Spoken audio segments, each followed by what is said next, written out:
আসসালামু আলাইকুম রহমতুল্লাহি ওয়া বারাকাতুহু। আজকে আমরা শিখব কী করে মেনু তৈরি করতে হয়। মেনু, পৃথিবীতে মেনু ছাড়া কোনো ওয়েবসাইট নেই। এই পৃথিবীতে যে জিনিস খুব বেশি দরকারি, এই জিনিসগুলো খুব সহজলভ্য, যেমন অক্সিজেন। অক্সিজেন ছাড়া যেমন কোনো মানুষ বাঁচতে পারে না, তেমনি মেনু ছাড়া কোনো ওয়েবসাইট হয় না। অক্সিজেন গ্রহণ করা যেমন সহজ, মেনু তৈরি করাও সহজ। আসেন আমরা মেনু তৈরি করি। তা আমরা একটা মার্কআপ রেডি করে ফেলি। সরি, এটা তো HTML লিখবো না, এটা লিখবো ইন্ডেক্সে।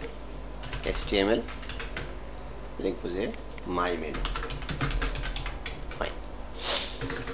লিখবো মেনু 1, যেহেতু আমরা অনেকগুলো মেনু তৈরি করব, আমরা শিখছি। তাহলে এটাকে কি করব, কপি করে স্টার্ট করে ফেললাম, এটাকে লিঙ্ক করে ফেললাম।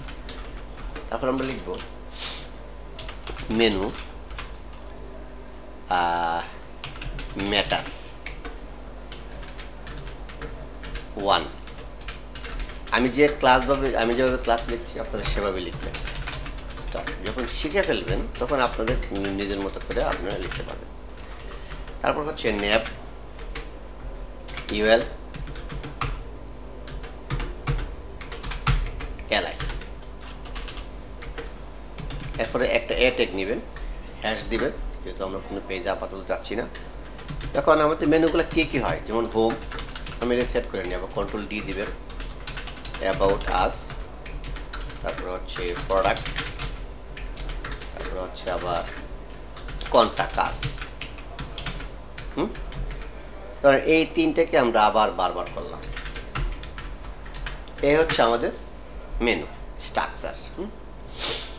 এটাকে যদি আমরা এখন প্রিন্ট করাই, আমরা এখন যদি দেখতে চাই ব্রাউজারে, তাহলে আমরা কি দেখব, এরকম আসছে, তাই না? ফাইন। আসেন আমরা সিএসএস লিখি। তো সিএসএস লেখার জন্য আমাদের প্রথমে কি করতে হবে, আমরা প্রথমে লিখব এই যে ম্যাটার, এটাকে আমরা ব্যাকগ্রাউন্ড দেবো, একটা ব্যাকগ্রাউন্ড রেড। ফাইন। তারপরে এই যে বল্টগুলো আছে এগুলোকে আমরা দূর করব, সেটা হচ্ছে 1 নেভ ইউএল লিস্ট স্টাইল নান পেডিং। এই দেখেন, আমরা যদি এখানে দিই তাহলে বাম পাশে একটা কালার দেখাচ্ছে, এই যে এই কালারটা, এই যে কালারটা, এই কালারটা, এই স্পেসটা আমাদের দরকার নাই। তাহলে আমি কোথায় লিখলাম, এই যে এখানে। তাহলে পেডিং লেফট 0। আচ্ছা, ফাইন। তারপর হচ্ছে এর ভিতরে প্রত্যেকটা আইটেম লিস্ট আইটেম, তো এই এলআইকে আমরা কি করে ফেলবো, ডিসপ্লে ফ্লেক্স দিয়ে ফেলবো। ফ্লেক্স মানে পাশাপাশি চলে আসে, এই তো মেনু প্রায় হয়ে গেল। তারপর এলআইয়ের ভিতরে আমরা আছে, নিয়ে কাজ করব। তাহলে একে যদি আমরা ধরতে যাই, তাহলে আমরা এই যে নেভের আগের যে প্যারেন্ট, সেখান থেকে আমরা শুরু করব, নেভ ইউএল এলআই এ। আমরা যদি কালার চেঞ্জ করতে চাই, হোয়াইট দিয়ে দিলাম। দেখেন এর প্রত্যেকটা লাইনের নিচে একটা করে আন্ডারলাইন আছে, এটাকে যদি আমরা বাদ দিতে চাই তাহলে আমাদেরকে লিখতে হবে টেক্সট ডেকোরেশন নান। পেডিং দিলাম আমরা 10 পিক্সেল। এই 10 পিক্সেল হচ্ছে ডানে উপরে, ডানে বামে, উপরে ডানে নিচে বামে। এখন শুধু ডানে বামে কাজ হচ্ছে, উপরে নিচে কাজ হচ্ছে না কেন? এ হচ্ছে ইনলাইন এলিমেন্ট, এটাকে ডিসপ্লে ব্লক করতে হবে। তাহলে দেখুন আমাদের মেনু চলে আসছে। এখন আমরা যদি চাই যে না, এটাকে আমরা মাঝখানে রাখবো, তাহলে এই যে ডিসপ্লে ফ্লেক্স, তো জাস্টিফাই কন্টেন্ট সেন্টার, বাস আমাদের মেনু হয়ে গেল। আমরা যদি চাই যে এই কালারগুলো, ফন্ট সাইজগুলোকে আমরা কন্ট্রোল করব, ফন্ট সাইজ 14 পিক্সেল, ছোট হয়ে গেছে, বড় করেন। টেক্সট ট্রান্সফর্ম আপার কেস, সব লেখা বড় হয়ে যাবে। তারপরে ফন্ট ফ্যামিলি, আপনি একটা একটা করে দেখতে পারেন কোন ফন্ট আপনার ভালো লাগে, যেহেতু মেনু আমার এই মেনুটা ভালো লাগে। ফাইন। এখন পর্যন্ত আমরা যতগুলো সিএসএস লিখছি সব কপি করে আমরা নিয়ে যাব কোথায়, style.css এ। আমরা আগেই জানি যে স্টার দিয়ে পেডিং 0 করতে হয়, মার্জিন 0 করতে হয়, আর বক্স সাইজিং যে বর্ডার বক্স করতে হয়। এরপরে আমরা যা পাইলাম সেভ করে দিলাম। এখন যদি আমরা রিফ্রেশ করি তাহলে কি হবে?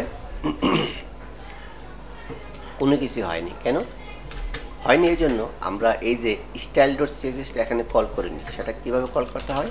লিঙ্ক এই যে কোলন সিএসএস। তাহলে যে স্টাইল ডট সিএসএস যে ফাইলটা সেটা এখান থেকে পেয়ে গেল, আমাদের মেনু হয়ে গেল।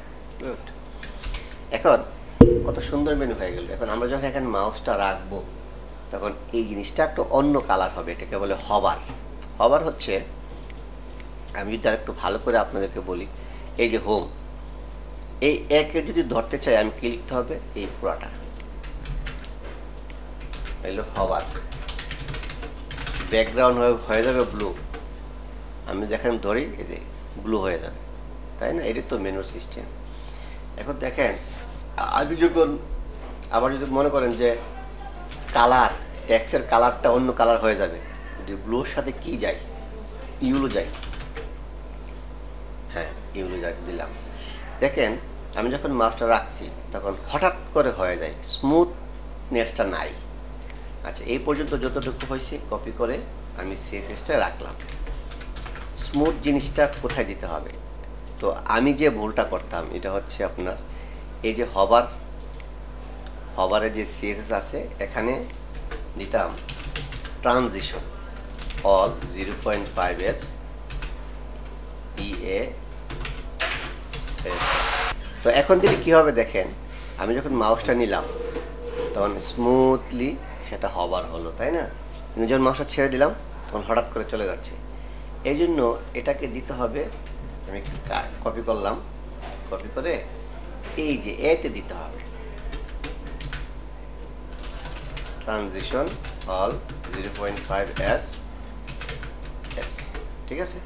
এই দেখেন এখন আমি মাউসটা নেওয়ার পর যেরকম হচ্ছে, মাউসটা ছেড়ে দিলেও আবার স্মুথ করে চলে যাচ্ছে। তো এখন পর্যন্ত আমরা যে সিএসএসগুলো লিখলাম এই সব কটা সিএসএস আমরা এখানে দিয়ে দিলাম।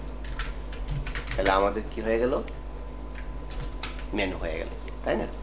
এখন আরেকটা জিনিস করা যায়। ধরেন মেনুর তো সুন্দরের শেষ নাই, তো এটা হচ্ছে রেট না, আমি দিলাম #555। এই কালারটা আমি রাখলাম। আচ্ছা, এই কালারটা আমি চেঞ্জ করে পুরো সিএসএস এ দিয়ে দিলাম। এটা প্রবলেম কি? এটা এমন হলো কেন?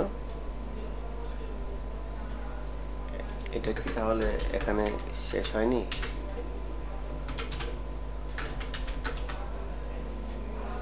কি সমস্যা? এটা ট্রানজিশন দেখানো হবে না। ও হবারটা অনেক সমস্যা হলে প্রবলেম হয়ে যায়। আচ্ছা, আমি কেন এখানে 555 দিলাম? এর একটা কারণ আছে। ধরেন আমরা যখন এই যে একটা মেনু থেকে আরেকটা মেনুর একটা ডিস্টেন্স বা আলাদা থাকা দরকার না? এলআই আমরা ইয়ে দেব, এই যে এলআইকে ধরতে গেলে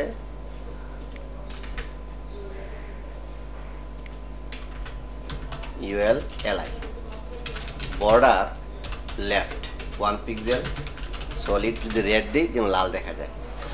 তাহলে আমরা এমন একটা জিনিস দেবো যেন ভাঙ্গা বোঝা যায়। তাহলে যেহেতু 5 দিলাম তাহলে 0 থেকে 9, তাহলে 5 যদি দেই 1 1 1 দিলাম, হয় 3টা নয়তো 6টা। আবার দিতে হবে বর্ডার রাইট 1 পিক্সেল সলিড #999। দেখেন একটা ভাঙ্গা বোঝাচ্ছে, 3টা অথবা 6টা।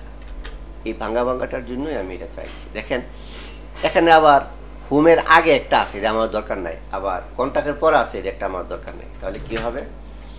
এর ফার্স্ট চাইল্ডের বর্ডার লেফট কি নাই, দরকার নাই, এই যে তুলে দিলাম। আবার কি হচ্ছে? Last child UL LI last child border right 0, এই যেটা দরকার নেই। তাহলে এখন পর্যন্ত আমরা যে সিএসএস গুলো লিখছি এগুলো আমরা সিএসএস এ বসাই দিই, বাস মেনু তৈরি হয়ে গেল। এইভাবেই মেনু তৈরি করতে হয়। তাহলে এরকমভাবে একটা মেনু তৈরি করলেন। তো এখন যেহেতু এটা ব্লু না হয়ে রেড দিলে আমাদের মনে ভালো হয় না, রেড, আর এটা হোয়াইটই থাকে। এই যে এরকমভাবে।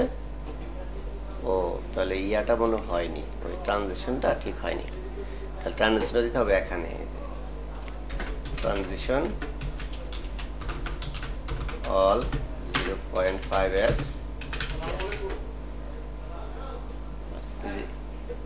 আধা সেকেন্ড। যদি আপনি 1 সেকেন্ড দেন, যদি আপনি এখানে 1 দেন, তাহলে 1 সেকেন্ড ধরে ধরে সে এটা হবে। এটা অনেক বেশি হয়ে যায়, এই জন্য এটা আধা সেকেন্ড হলো স্ট্যান্ডার্ড। আমি সবসময় আধা সেকেন্ডই ব্যবহার করি। তাহলে পুরো স্টিল শিটটা আমি কী করবো, কপি করে বসাবো। আচ্ছা, আপনারা করার সময় হয়তো প্রবলেম ফেস করতে পারেন। এই আপনারা যেখানে ইউটিউবে ভিডিওটা দেখছেন, তো এই ভিডিওটা যখন আপনি ইউটিউবে দেখছেন, এই ডিসক্রিপশনে আমি এই কোডটা গিটহাবে তুলে গিটহাবের লিঙ্কটা দিয়ে দিয়েছি। এখানে 2টা লিঙ্ক পাবেন, একটা হচ্ছে ভিউ, মানে ক্লিক করলে মেনুটা কেমন দেখা যাবে সেটা, আরেকটা লিঙ্ক হচ্ছে এটা ক্লিক করলে আপনি সরাসরি কোডটাই পাবেন। তো এরকম মেনু বানিয়ে 3টা 4টা মেনু বানিয়ে গিটহাবে রেখে আমাকে জমা দেন। থ্যাংক ইউ, আসসালামু আলাইকুম।